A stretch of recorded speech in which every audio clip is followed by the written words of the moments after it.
Ayan guys, magandang umaga, magandang tanghali or gabi sa lahat guys. So, nandito tayo ngayon sa Harbor Square. Actually, pang ilang bisis or pang ilang content ko na ito. Ang Harbor Square. Ito kasi ay palagi tayong naka-standby dito or nagpapahangin. Lalong-lalo na pag umaga at hapon, no, masarap itong tambayan. Ngayon, ano ba ang Harbor Square? No? So, itong Harbor Square, guys, ay nakikita or matatagpuan dito sa likod ng Philippine Navy sa CCP Complex dito sa Manila Bay. No? Ang Harbor Square ay isang kilalang commercial at dining strip at matatagpuan sa tabi ng Manila Bay sa loob ng Cultural Center of the Philippines Complex, Pasay at Manila. Ito kasi boundary na, no? Ito ay paboritong pasyalan dahil sa bukas nitong lokasyon at dalampasigan na nag-aalok ng magandang tanawin, sikat ng Manila Bay. Diba? So, maganda kasi masyal dito guys. Yan nga, nakikita nyo may mga ibon. Ang pinakamaganda dito, makikita mo yung mga yati para kang nasa ibang bansa pag nandito ka, no, sa Harbor Square. No? So, nakikita nyo, no? Although ang mga ibon, normal na yan guys, ito kasi ay gilid ng dagat. So, may mga ibon talaga. Yung mga ibong dagat or tagak, no, kung tawagin. So, palagi yan sila sa tubig. At kung bakit na nandyan sila, dahil dito may mga namimingwit at nanginginain sila, no, ng mga isda na maliliit. Ngayon nakikita nyo, may mga tubo, no, na nakalatag. No? Ilang bisis na rin natin napansin yan dito at ilang bisis na rin na-content yan natin. So, yan pala ay part ng suction and dredging pipe. No? May sila dyan, may ito kasi although daungan ito dahil daungan ito ng mga yati, ang purpose dito palagi ay siyempre dadaan yung kanilang mga yati, so kailangan may standard na lalim. So dahil ang Manila Bay, lahat ng basura, umulan, may mga creek, no, na dumadaloy dito. So na tatabunan or yung mga tubig or mga lupa ay dumadaloy dito at bumababaw ang tubig. So, ang rason niyan, ang epekto niyan, ay sasayad ang kanilang mga yate. No? So, suction, so sinisipsipan nila yung mga burak sa ilalim para makuha nila yung standard na lalim dito. Kasi marami, may nakausap nga ako guys na isang naglatag ng lambat, na ang ilalim niyan ay puro na burak at bumababaw siya. So, yan siguro ang dahilan para sa akin na bakit nandyan yung tubo na yan.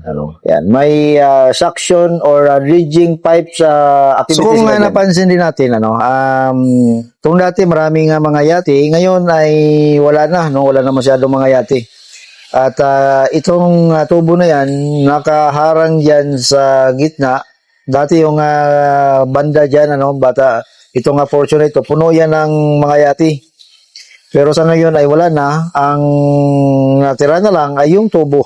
Kung napansin nyo, may wooden daungan, no, sila sa dulo.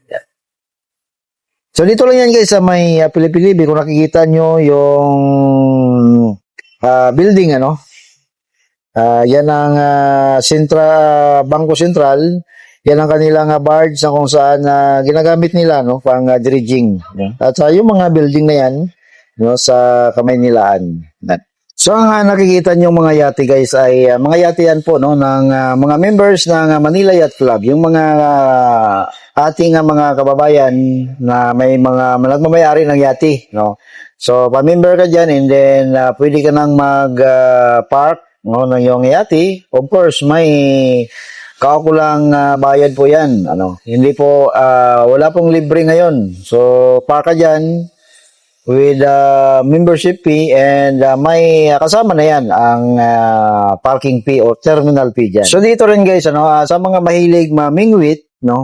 Maganda rin mamingwit dito sa lugar na to at pinapayagan po ang mamimingwit, no, na dito. Basta mag-ingat lang kasi minsan may mga dumadaan, so baka masabitan ng inyong mga kawil. Pero sa ngayon, patuloy, no, ang kanilang suction and dredging activity, no, dito sa Harbor Square at pinamumunuan yan ng ating Philippine Navy. Kung nakikita nyo nga, nandyan yung kanilang mga barge, ano, na ginagamit pang dredging and suction.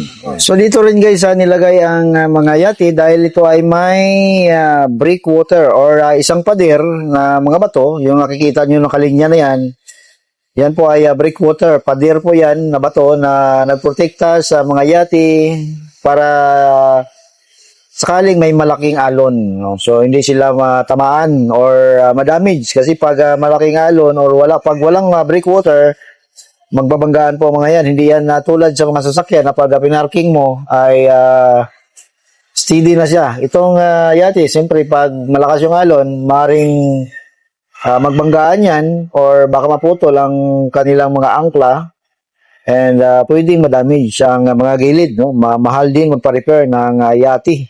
Parang mahigit pa yan, ano, sa pag nagpa-repair ka ng isang kotse. So, for the record guys, ito pala nga Manila Yacht Club ay napakatagal na ito. 1927 ay nandito na ang Manila Yacht Club. Although, itong Harbor Square ay ginawa ito noong mga